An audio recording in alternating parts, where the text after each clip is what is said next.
é diferente a mentalidade de um empresário para de um comprador.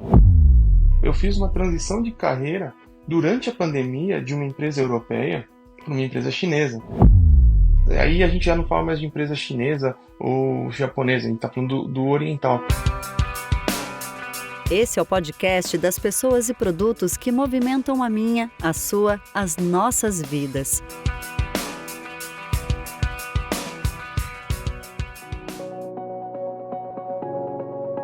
Muito bem, esse é o Pessoas e Produtos. Hoje eu recebo uma pessoa muito especial aqui no programa, é o Rafael Semedo. Ele é formado pela PUC de São Paulo em Administração de Empresas, fez MBA na ESPM em Business Management, tem uma carreira de 18 anos na área de compras, tendo trabalhado em empresas como, prestem atenção, olha o nível das empresas, ABB, Siemens, Alstom, Ericsson, Huawei e atualmente ZTE.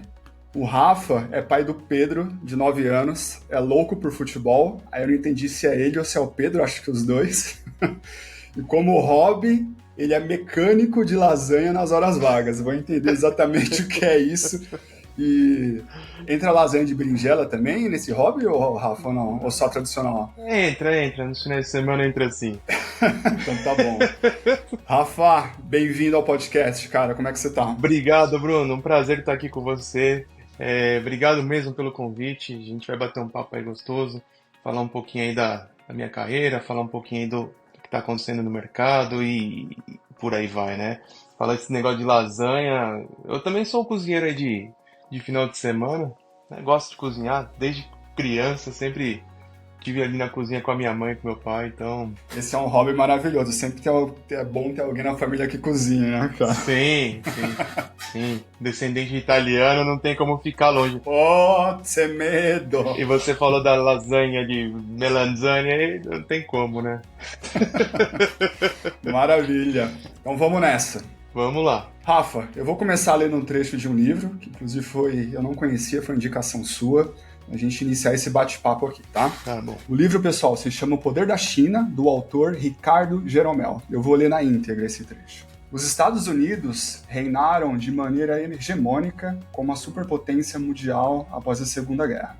Porém, com o aumento exponencial de poder e influência da China, é primordial entendermos agora o sonho chinês, dado que a economia da China já é a segunda maior do planeta e representa mais de 15% do PIB mundial.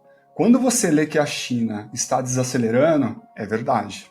Em 2018, a China cresceu apenas 6,6%, seu menor índice de crescimento desde 1990. Porém, você consegue imaginar o que é a segunda maior economia do planeta crescendo 6,6%? Simplesmente significa que, entre 2017 e 2019, mais de 35% do crescimento estimado no mundo inteiro virá da China. Mas, infelizmente, a economia chinesa não faz parte da nossa pauta educacional. Esse é o trecho do livro. Isso me leva a uma afirmação, Rafa. A afirmação é a seguinte: você ainda vai trabalhar em uma empresa chinesa algum dia.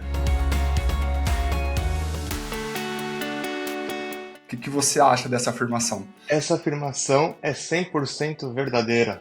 E esse livro é muito interessante porque ele é pré-pandemia.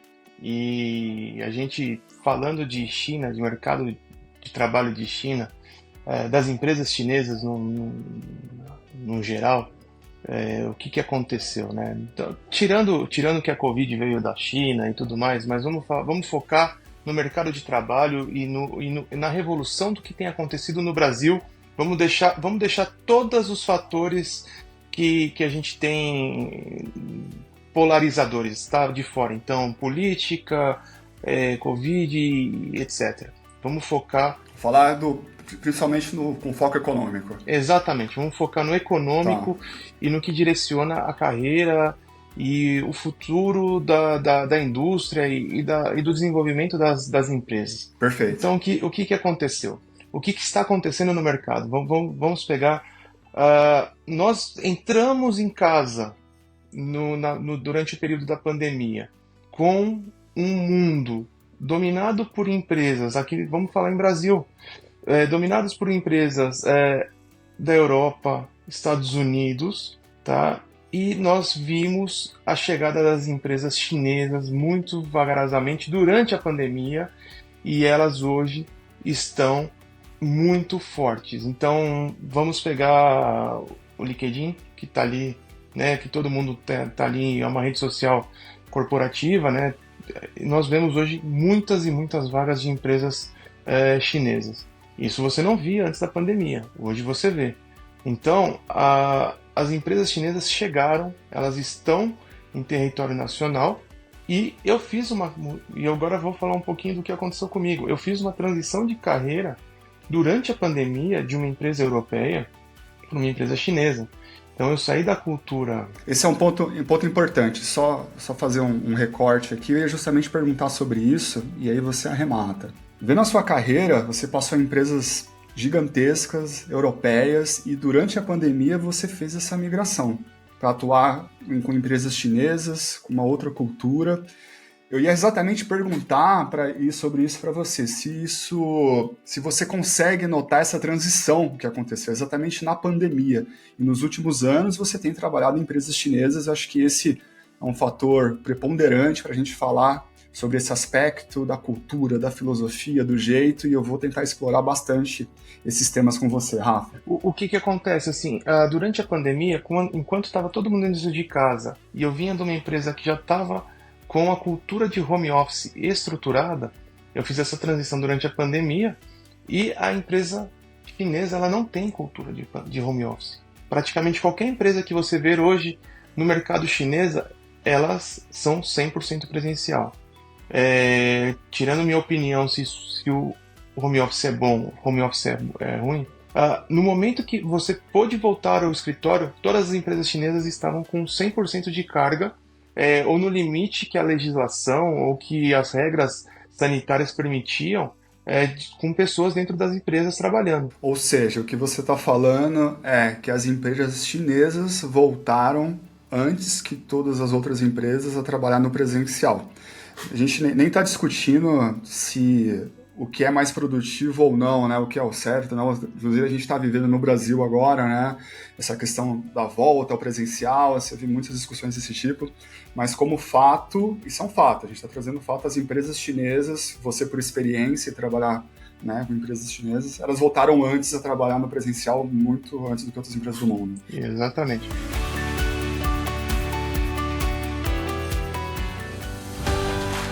Rafa, tem um tema importante que eu quero explorar com você, que muitas pessoas não conhecem, tem essa dúvida e quer saber mais a respeito, né? Como que é trabalhar com a cultura chinesa? Com os chineses no dia a dia, quais são as principais diferenças ou nuances que você vê da filosofia, do cotidiano, no dia a dia? O que você poderia trazer pra gente? Trabalhar com uma empresa chinesa, hoje você tem uma cobrança maior, porque tem a presença, né, da cultura 100%. Então, quando a gente pega uma empresa sueca, uma empresa francesa, você tem poucas pessoas, poucos representantes do país aqui no Brasil. Então, por exemplo, uma empresa francesa, você vai ter uma pessoa do alto escalão aqui e alguns expatriados, pequenos blocos de expatriados. Então, você vai ter os VIEs, né, que são os estagiários que vêm, ficam 1, 2 anos e voltam. São estudantes selecionados para esses programas de trabalho, e alguns diretores, algumas pessoas que gostaram do Brasil e ficaram. No caso das empresas chinesas, não, eles vêm, ficam 2, 3 anos e voltam, ficam 2, 3 meses e voltam, então você vai ter uma circulação de pessoas da China aqui dentro muito grande. Então, você chega a ter 30%, 40% de chineses dentro da empresa em alguns momentos ali. Um ponto é muito bom porque você fala inglês o dia inteiro, né? A utilização da segunda língua dentro da empresa é muito boa, você não perde a prática de falar inglês, inclusive aperfeiçoa muito o inglês. E aí você também aprende uma outra cultura, você aprende a lidar com o chinês de uma forma corriqueira.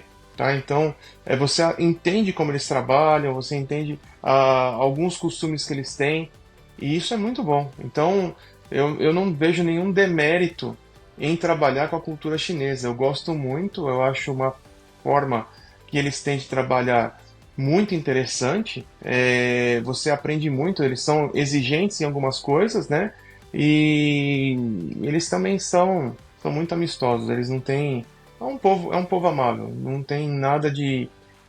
Tem muitos mitos que a gente quebra quando começa a trabalhar com eles, tá? São diversos mitos quebrados. A gente tem que deixar vários mitos para trás aí quando começa a trabalhar em uma empresa chinesa. E aquilo que a gente falou lá no começo, a gente um dia vai trabalhar para uma empresa chinesa. Exato. Então, todo mundo que está aqui no Brasil hoje, eu recomendo que abra um pouco a cabeça nesse aspecto de não ter preconceito com relação ao povo chinês. Pergunta para o especialista em China agora.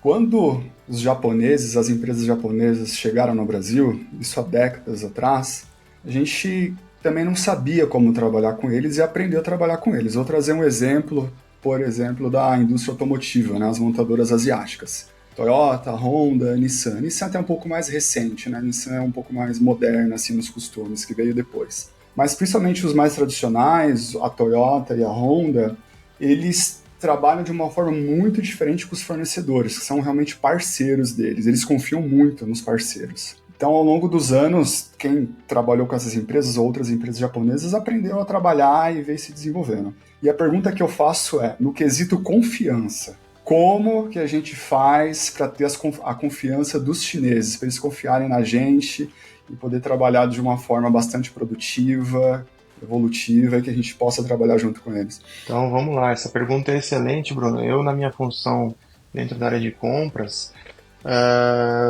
no dia a dia a gente desenvolve diversos fornecedores e um dos pontos que os chineses mais respeitam é o respeito mútuo, né? Então, um fornecedor, quando ele é desenvolvido e ele se torna um parceiro que tem aquela troca, a cumplicidade do dia a dia, das negociações, entendimentos comerciais e não e aquele relacionamento amadurece, né? Como você disse numa empresa, aí a gente já não fala mais de empresa chinesa ou japonesa, a gente está falando do oriental. Quando você tem essa relação de confiança, se torna uma parceria de longo prazo, tá? Então isso é muito importante. E o chinês leva isso muito a sério. A empresa chinesa, a indústria chinesa leva isso muito a sério. Eles têm essa questão do olho no olho, tá? Então hoje faço questão de, toda vez que tenho um parceiro, levar para o meu superior chinês, para ele para mostrar o respeito. Então a gente tem esse tipo de hierarquia, tá? Aquela questão do chefe ser chamado de mister, então a gente apresenta com cordialidade, isso tudo acontece e isso é transmitido para os nossos parceiros, eles também seguem esse ritual aí e isso só traz benefício para todo mundo, né? É o respeito.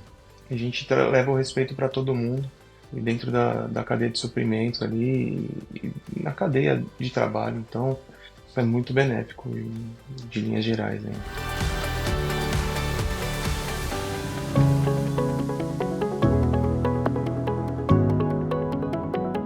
Ótimo. Boa. Já que a gente falou de cadeia de suprimentos, compras, quero mudar o foco aqui da conversa, que é o seguinte. Ao longo da minha carreira, atuando em vendas, né, e desenvolvimento de negócios, geralmente os meus contatos mais próximos são com as áreas de compras. Compras, suprimentos e tal. E aí, com uns anos de experiência, a gente consegue perceber muito rápido aquela pessoa do departamento de compras que faz o arroz com feijão só ali no dia a dia, que tira pedido, ou aquela pessoa que pensa de uma forma mais estruturada, que desenvolve parceiros, que monta uma estratégia de médio a longo prazo. E eu já falei isso para você pessoalmente, então posso falar aqui também, você é esse tipo de pessoa, que organiza, que estrutura. Talvez o nosso público não conheça muito bem como é o mercado de telecom. E eu digo para vocês, o Rafa pode confirmar, cara, é um dos setores mais dinâmicos. O pessoal trabalha demais, é um dinamismo absurdo. Se você trabalha num setor X, você acha que é bastante ágil, dinâmico, você não trabalhou com telecom ainda. É uma loucura. E o Rafael tem participou nos últimos anos, eu pude ver essa construção, da expansão da rede de 5G aqui no Brasil, nova tecnologia e tal, E ele montou praticamente um ecossistema de parceiros aqui no Brasil do zero. Claro, tudo isso baseado na experiência dele, de outras empresas e tal.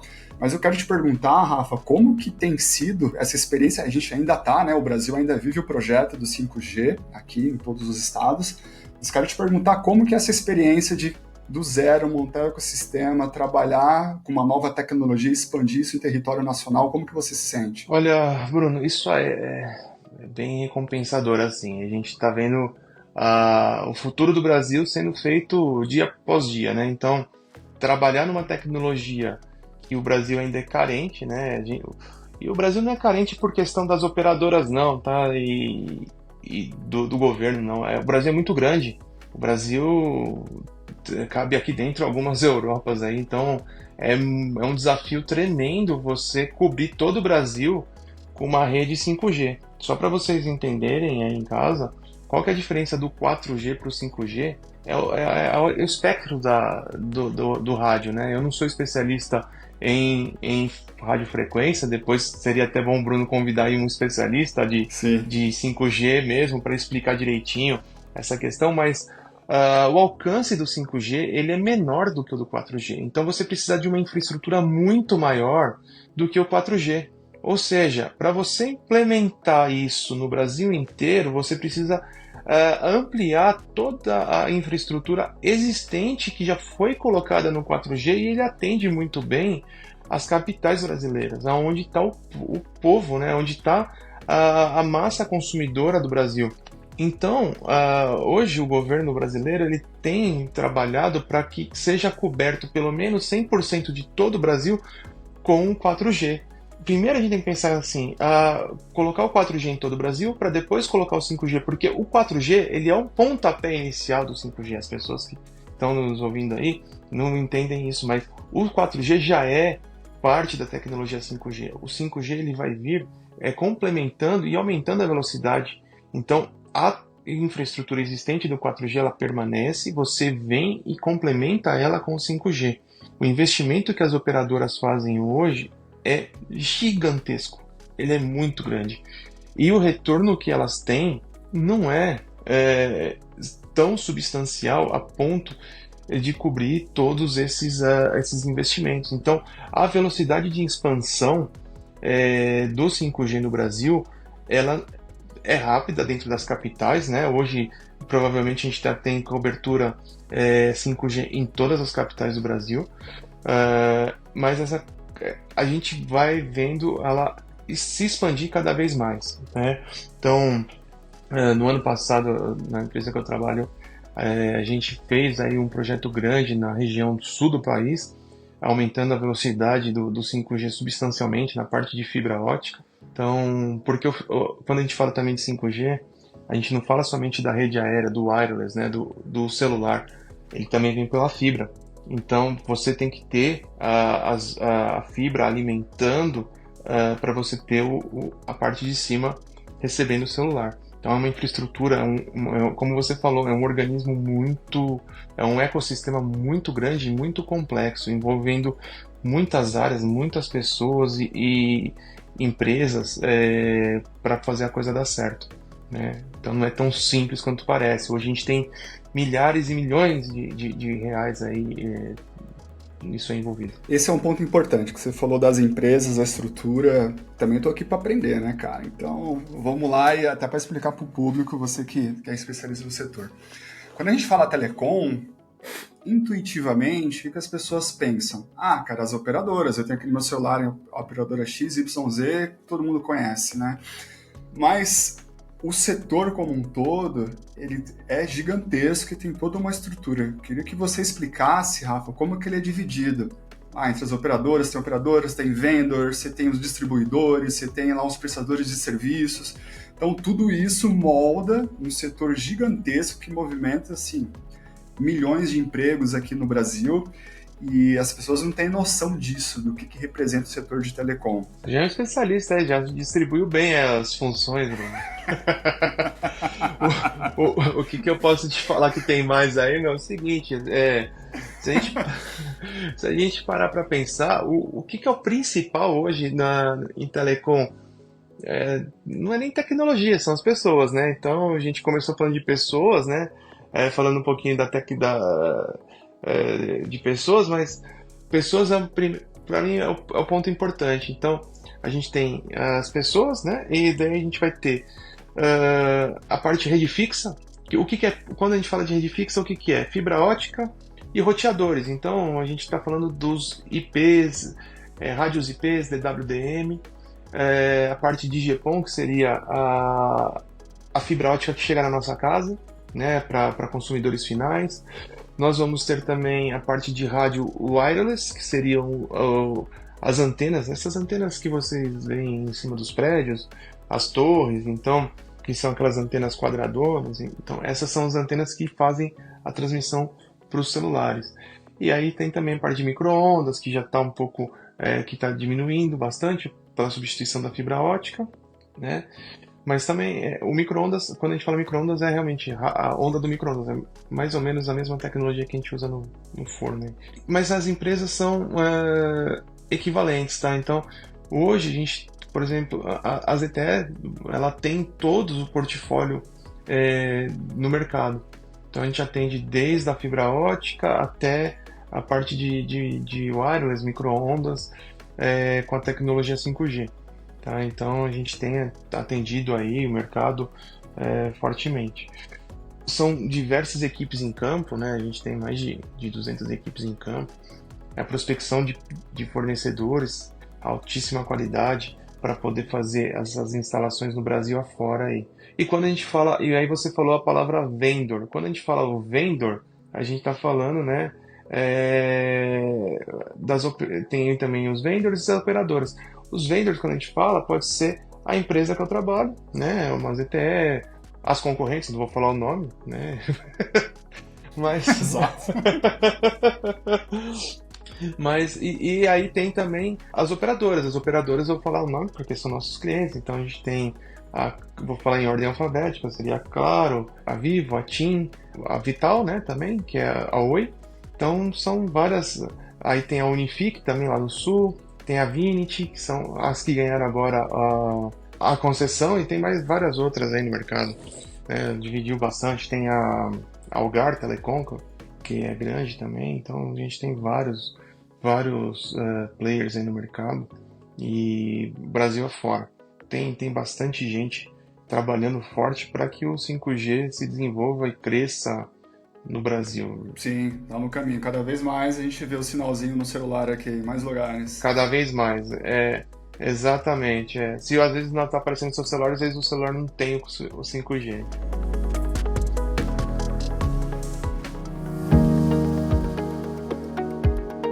Ô Rafa, por que você foi parar em compras, cara? Foi algo que aconteceu de forma, sei lá, automática, instantânea? Você quis? Qual que é a sua história? Olha, eu vou te falar que eu sempre ouvi falar de compras. Meu pai, no começo da carreira dele, ele era comprador. Então, isso lá 20 anos atrás... Só você tem quase 20? Eu acho que faz um pouquinho mais, cara. 40 anos atrás. Um pouquinho mais. Mas, assim, quando eu comecei como estagiário, eu já fui direto para a área de compras. Então, isso lá em 2006. Então, já faz bastante tempo. Boa. E para quem quer... Desde sempre sou comprador. Exato. Igual, eu sempre digo pros meus times que, cara, todo mundo é vendedor, né? A gente tá sempre tentando vender algo, uma ideia, um produto, um serviço, um argumento. Da mesma forma, comprador. A gente tá sempre tentando comprar algo da melhor maneira possível. Para um jovem, uma pessoa jovem que está se formando agora e quer atuar na área de compras, quais são os conselhos ou os princípios básicos que você poderia orientar? Então, essa é uma pergunta excelente. Eu vou começar do começo. Você perguntou, né, aí como que eu quis ser comprador. Hoje, eu sinto que eu sou comprador mais do que eu estou como comprador, né? Sempre falam assim, você está na posição, mas estou tanto tempo nessa posição na área de compras que isso está enraizado em mim. Então, tudo que eu vou fazer hoje dentro da empresa, eu trabalho naquela forma, eu penso da melhor forma possível para que aquele custo, para que aquela forma de entregar o serviço, o produto para o pessoal de vendas seja a forma mais adequada para chegar no cliente. Então, nem sempre o menor preço é o melhor para o cliente final, porque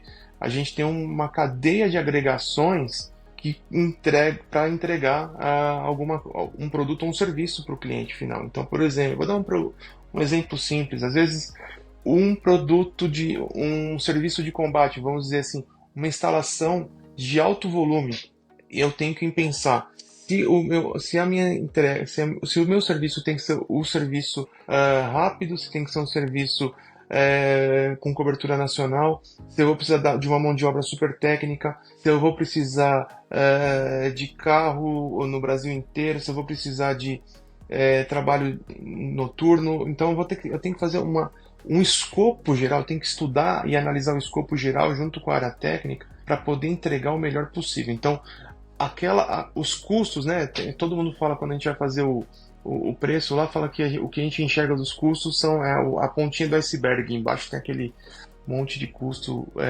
escondido, mas a gente tem que mostrar, a gente tem que inverter o iceberg na área de compras, a gente tem que mostrar a realidade do preço. Então, e entregar para o cliente a verdade, falar: cliente, está aqui, ó, você está pagando por isso, é isso que você está pagando. Aquilo que ele não está enxergando de preço é o que a gente nem às vezes nós sabemos, porque é tão difícil calcular às vezes um preço, um custo total, né? Porque tem tanta coisa envolvida, tem tanta perda, tem tanta ineficiência, tem tanta coisa ali no meio, a gente não consegue mostrar. Mas quando a gente fala aquela figurinha antiga do iceberg, para mim aquilo é tão antigo, tão antiquado, que não cabe mais em compras. Você tem que inverter e mostrar o custo real.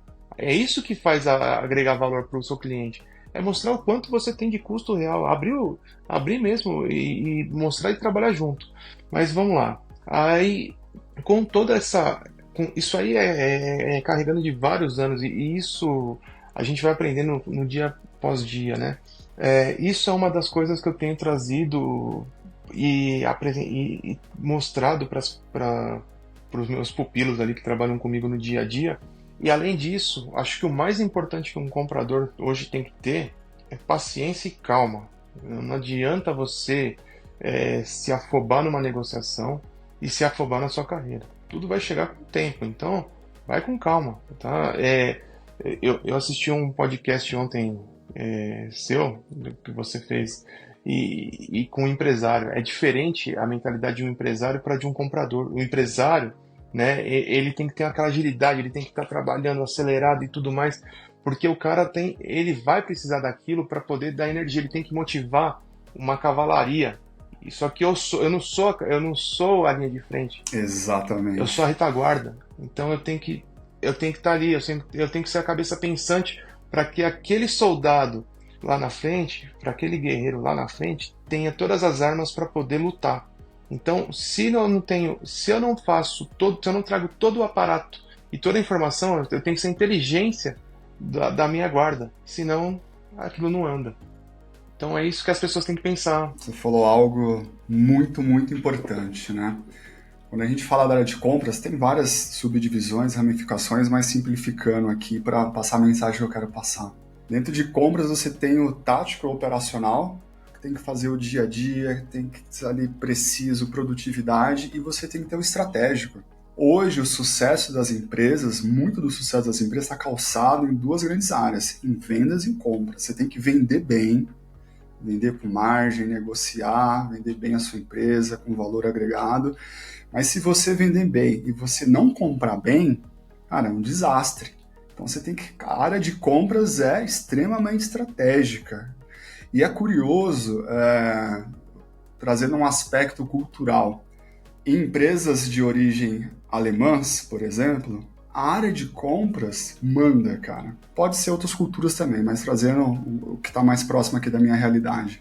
Se compras falou uma coisa, é aquilo. Tem a última voz em tudo, cara. E para você ver a importância. Então, se você não compra bem, se você não tem uma área de compras estruturada, dificilmente você vai ter sucesso na sua empresa. De forma que essa área é extremamente estratégica e importante para todas as organizações. Sim, e você falou da empresa alemã. Acho que o maior mentor que eu tive na área de compras foi numa empresa alemã, o senhor Roberto Bode. Foi um professorzaço assim de compras, um mestre de compras que eu tive, né? Nunca vou esquecer, foi uma pessoa genial assim. O que eu aprendi com ele de negociação e a forma de se relacionar com o fornecedor e de trazer a negociação para você foi fantástico assim. E dali eu aprendi muita coisa de como ser duro com o fornecedor e como conseguir negociar. E aí trouxe fui ao longo do tempo aprimorando isso e trazendo o meu lado mais macio, mais paz e amor para a negociação. E eu acho que eu cheguei ao longo desses quase 20 anos de experiência a uma metodologia de negociação que une o ar de ser duro sem perder a carisma, né? Então você tem que A ternura. você tem que manter a dureza, né? Você tem que trabalhar de uma forma séria, mas tem que ter a simpatia da negociação. Você tem que ser carismático no dia a dia, conversar com o seu fornecedor, se relacionar. E aí vem outra dica para a molecada aí. Opa. Converse com as pessoas. O WhatsApp é uma ótima ferramenta. Atenda telefone também, né, Rafa? Comprador que não atende telefone hoje é a moda, né, cara? Então, atender o telefone é importante, mas além de atender o telefone, é você ligar, né? Você tem que ter a proatividade de ligar para as pessoas e fazer esse contato pessoal é uma coisa fundamental e tem se perdido cada vez mais, né? Mandar somente o áudio, você está sendo frio. Então, o relacionamento interpessoal é muito importante. Antigamente, até estava pensando nisso outro dia, a gente tinha, quando a gente namorava, né? Ficava com a namorada lá pendurada no telefone, 1 hora, 2 horas, e teu pai vinha depois com a conta do telefone. Você ficou 2 horas no telefone com quem? Vou pagar R$60 de conta aqui, por quê? R$60 antiga, em 2000 e pouco. Nossa, lá era uma paulada. Olha quanto veio essa conta, você ficou no telefone. Mas, pô, tô praticando minha dicção aqui, tô conversando. Hoje ninguém faz isso, eu nem sei como eles se relacionam com a namorada, pô. Eu acho que é difícil, então, sabe? A gente tinha essa coisa antigamente. Tem que voltar um pouco a esse tipo de coisa, cara. Pega o telefone, liga, conversa. E eu faço de vez em quando isso aí com a minha molecada lá. Eu pego eles e falo, você vai ligar hoje pro fornecedor. É muito engraçado ver aquela travada que eles dão no começo, mas depois eles vão se soltando. É isso aí. Sabe que lá em casa assim, dos meus pais, né? Nós somos em 3 irmãos, 3 meninas. E aí isso eu lembro de uma história, você pode ficar no telefone e tal. Meu irmão, isso faz bastante tempo, tá? Meu irmão caçula, uma vez, naquela época, era muito caro o telefone e tal. E aí a gente conseguiu ter o telefone em casa. Aquele telefone de ramal que era da rua, cara. Você tinha que pedir linha, e aí a linha chegava, tocava, você pegava o telefone, e aí direto a gente via lá o César, né? Meu irmão caçula usando o telefone, e eu falava com o Thiago, o que ele tá falando? A gente não sabia, né, cara? O cara, que tá usando o telefone? Aí uma vez, aí chegou a conta de casa. Sei lá, cara, acho que veio R$200 e era uma fortuna. A gente nem tinha como pagar. Na hora que chegou essa conta, a gente pegou... César, de quem que é esse número aqui que você ficou ligando o mês todo? Cara, quando a gente se encontra no Natal, no final de semana, a gente sempre lembra essa história. Ele pegou a conta, rasgou, saiu correndo e jogou da janela do quarto. César! Até hoje a gente não sabe pra quem que o Cé ligou e ficou 1 mês conversando e saiu uma fortuna, cara, um desespero tremendo. César, conta pra gente pra quem você ligou, meu. Até hoje ninguém sabe, cara. Ele nunca falou. Ai, meu Deus. Que coisa.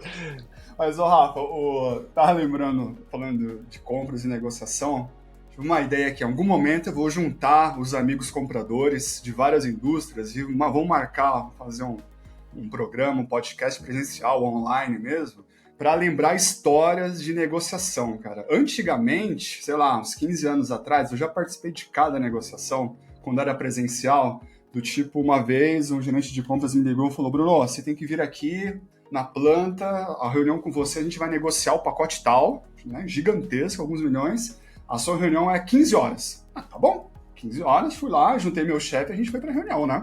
Na hora que a gente tava chegando na reunião, na recepção de compras, era uma recepção gigantesca, linda. Cara, aí a gente viu o concorrente saindo. O concorrente, aí um olhou pro outro assim, cruzou os olhos e falou, ué, o que o cara tá fazendo aqui? Aí não entendeu. Aí você falou, mas será que é a mesma coisa? Não é? Tal. Beleza. Aí a gente entrou pra sala. O comprador foi lá, falou do target dele, qual que era o objetivo, tá aqui, pensa, eu quero a resposta até do mesmo dia. Quero a resposta, sei lá, até às 17 horas, tal.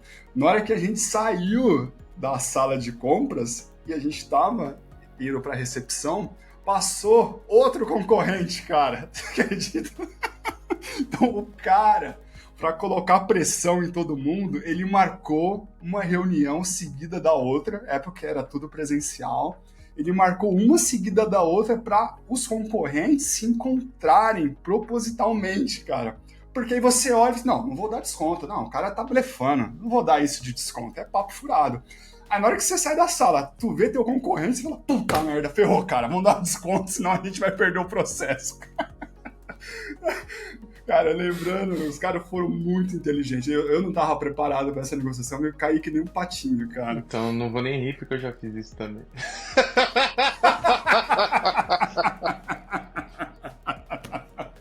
Porra, cara, sacanagem, velho. Ai, meu Deus do céu. Isso é uma estratégia comum, tá? Era comum. Era comum, então me senti importante por nada, né? Isso acontecia sempre. Então... Era. Tem várias outras bem bacanas aí, né? Das antigas que a gente fazia. Eu vou marcar um bate-papo com os amigos compradores, mas com o objetivo histórias de negociação, cara. Eu vou juntar um monte de gente pra gente trazer essas histórias, Tem cara. várias histórias dessas, meu. Tem um monte. A gente fazia cada uma. Tinha uma aí que a gente fazia que chamava... A gente fazia um Supplier Day. Aí chamava todos os fornecedores num dia. 10, 15 fornecedores. Colocava todos eles, fazia uma apresentação bonita. Depois dividia todos os fornecedores em várias salas. Falava assim, você... Está sendo um ótimo fornecedor, assim, assado. Aqui está a sua lista de preços. Precisamos de 15% de desconto para continuar com vocês trabalhando. Os caras não estavam esperando isso. Vocês chamavam para um evento? Não, claro cara, que não. Sacanagem. E aí falava, você tem... Isso é tortura, cara. Você tem um telefone aqui e 1 hora para poder chegar no nosso target. Não, você tá fora. Você não trabalha mais com a gente mesmo. Tá sacanagem, cara. Ninguém falava que ele estava fora, mas o cara ficava tão preocupado de ficar fora que ele corria atrás. Cara, antigamente tinha cada uma que era muito engraçado.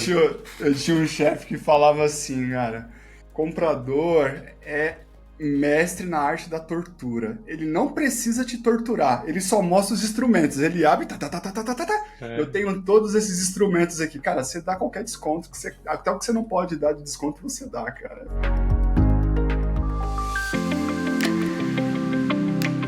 Rafa, e aí, tá jogando Zelda com o Pedro ainda, cara? Ou não conseguiram terminar? Não, agora ele tá viciado no FIFA. No FIFA? Ah, tá. O negócio dele, ele vira, a molecada vira a chave muito rápido, cara. Ah, vira. Ele joga agora o FIFA e tá jogando um outro que chama...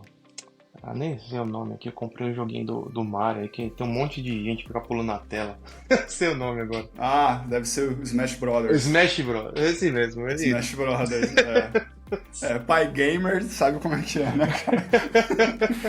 Falando em pai, tava aqui falando com você e minha filhinha, a Bibi, né, a menor. Ela mandou 25 mensagens. Aí eu falei, putz, aí mutei aqui o microfone e fui ver o que era. Ela tirou 10 na prova de história e queria me falar aqui, cara. Aí respondi pra ela rapidinho, filha, barato. Legal. Bom, enfim, Rafa, a gente vai caminhando aqui pro final, cara, já passou do tempo regulamentar, daqui a pouco o juiz apita aqui.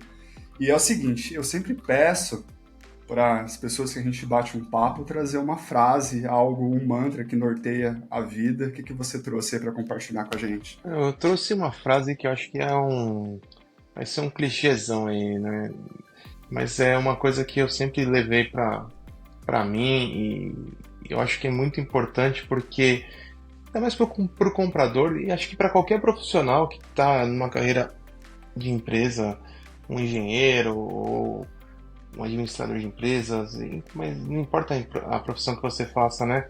Então, é uma frase que o Ayrton Senna diz: disse uma vez e é muito legal, porque seja quem você for, né? Seja qual for sua posição social que você tenha na vida, a mais alta ou mais baixa, que tenha sempre muita força, muita determinação. Faça tudo com amor e com muita fé em Deus, que um dia você chega lá. De alguma maneira você chega lá. Isso quer dizer, basicamente, que a dedicação é 100%, né? De tudo para chegar a atingir seus objetivos. Seja sempre o melhor no que você for fazer. Então, vai fazer uma atividade, faça muito bem feita. Não faça pela metade. Então, acho que é o mais importante, né? As pessoas hoje ficam muito aflitas se vão conseguir vencer na vida, se vão chegar em algum ponto, se vão vencer na carreira. Faz bem feito o que está fazendo naquele dia. Só se preocupa com isso. Não fica preocupada em se comparar com o cara do TikTok, com o cara do YouTube, achando fórmulas milagrosas na vida, que isso não existe, né? Faz o seu. Trabalha direitinho. É um dia de cada vez e não tem atalho na vida. A vida é vivida um dia de cada vez. Então faça o seu muito bem feito, que você vai chegar lá. Acho que o Ayrton Senna foi um mestre aí nessas frases. O cara dirigia demais e além disso, falava umas coisas bacanas. Então acho que deixou muita coisa aí pra trás. Uma pena que ele não viveu tanto pra estar aí com a gente. Essa é uma bela homenagem pro Ayrton, nesse mês ainda de maio, que completa 30 anos da morte dele. Exatamente. Eu sempre que vejo, ainda, cara, até hoje, qualquer reportagem, não necessariamente da morte dele, mas reportagem da história, vai ter um documentário na Netflix, né, vai ser lançado agora, parece que vai ser muito bom, parece que tá muito bem produzido, inclusive. Mas eu sempre me emociono, cara, porque Ayrton Senna é algo de outro mundo. E tem aquela máxima, todo mundo lembra onde estava, o que estava fazendo no dia do acidente, né? Eu lembro exatamente, cara, como foi meu domingo. O que você estava fazendo, você lembra ou não? Eu acordei bem na hora do acidente, foi surreal. Eu cheguei na sala na hora da batida. Puta merda. Eu entrei na sala, tava meu pai e meu irmão, eu levantei da cama, eu tinha 10 anos de idade na época, então a hora que eu fui pra sala, eu entrei na sala e eu vi o carro batendo. Eu já pensei, foi o Damon Hill lá. Eu olhei e meu pai, não, é o Senna. E aí eu vi ele dando aquela mexida na cabeça. Então é um dia que eu lembro de tudo, né? E foi um dia que depois meu pai foi viajar. Esse dia a trabalho, eu não conseguia dormir, chorei bastante. E eu sempre fui um apaixonado por carro, por velocidade, né? Então todo ano que assisto alguma coisa, quando chega 1º de maio, é um dia triste pra mim, assim, porque a gente perdeu uma referência da nossa infância, né? Então seria muito legal ter visto o Senna bater o Prost em número de títulos, não ter deixado o Schumacher ganhar 7 títulos. Então a gente teria ter visto aí também o Rubinho ganhando alguns títulos aí. Seria bem legal ter tido essa passagem de bastão do Senna pro Rubinho de uma forma honrosa. Que ninguém fala disso, mas eu acho que seria a passagem de bastão mais legal da história do Brasil, porque o Rubinho é também um puta merecedor de ter sido... Rubinho manda bem pra caramba, cara. Demais. Eu vou te falar, eu penso até além. Eu acredito que se o Senna tivesse vivo até hoje, cara, posso ser muito utópico da minha parte, tá? Mas eu acho que a gente seria um país diferente, pra falar a verdade. Sabe, o Brasil seria diferente como um todo. Eu tinha 11 anos, uma idade muito parecida com a sua. Meus padrinhos, meus tios tinham um sítio no interior de São Paulo e a gente sempre ia pra lá, né, com a família, os primos. Ia na sexta e voltava no domingo. Aí, dia de corrida, a gente assistia a corrida no sítio, passava lá o dia e voltava no final do domingo. E aí a gente tava lá assistindo a corrida, aconteceu o acidente, cara, todo mundo fez as malas e voltou pra casa, cara. Um clima, um velório. E aí, quando você tem essa idade, você sabe o que aconteceu, mas é meio que você não tem noção, né, de tudo, do todo.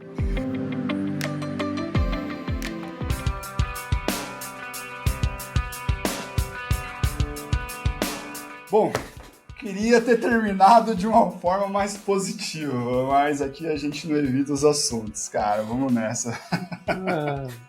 Mas foi positivo, a gente terminou falando de um ídolo, grande ídolo nosso.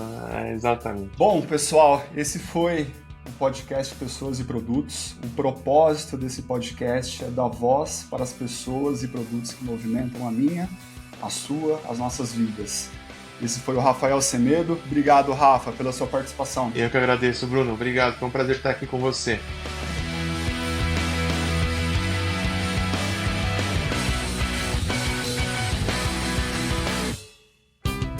Episódio editado por Retenção Multimídia.